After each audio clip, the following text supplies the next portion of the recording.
hindi natin makita kung ano ang nasa atin na. Kaya pinagpapalit natin sa mga bagay na mas mababa ang halaga. Samantalang napakahalaga na nung kung ano meron tayo. Parang ganito ulit kahit sa buhay natin, sa ating relasyon, nagsimula tayo na masaya, nagmamahalan, sweet, at talagang kontento na sa isa't isa.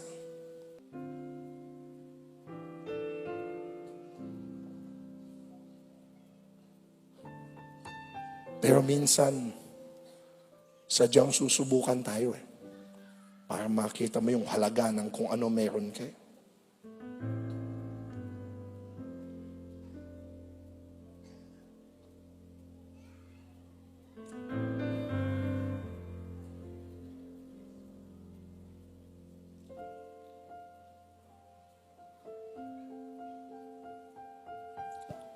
Hanggang sa magpapapalit-palit tayo ng inaakala natin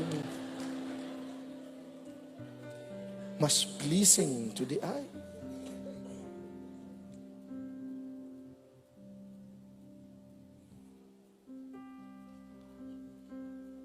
At lilipat-lipat tayo, naghahanap kung saan inaakala nating mas liligaya tayo.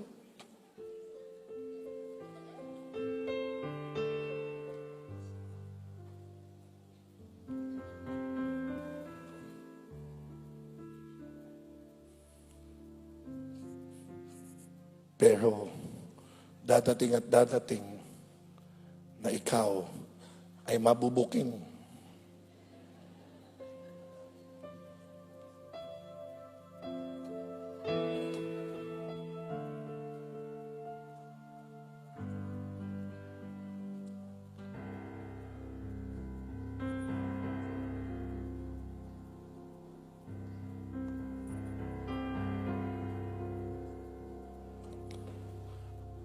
Kapag nawala, akala mo, maaasahan mo yung mga pinagpalit mo.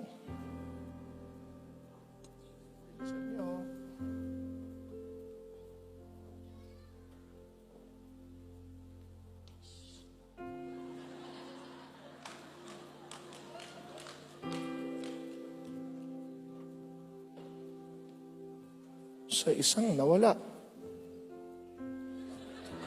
Pati kaibigan mo.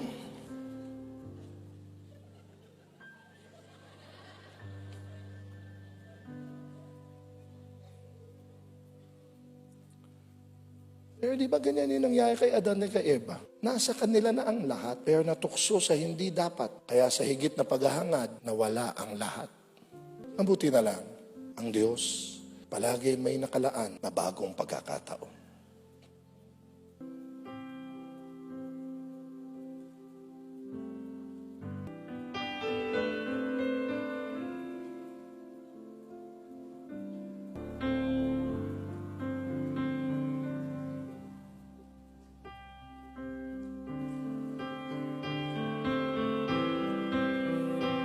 Tandaan nyo, nandyan na ang biyaya. Kailangan mo lang makita, pagpasalamat at bigyang halaga at huwag nang pakawalan pa.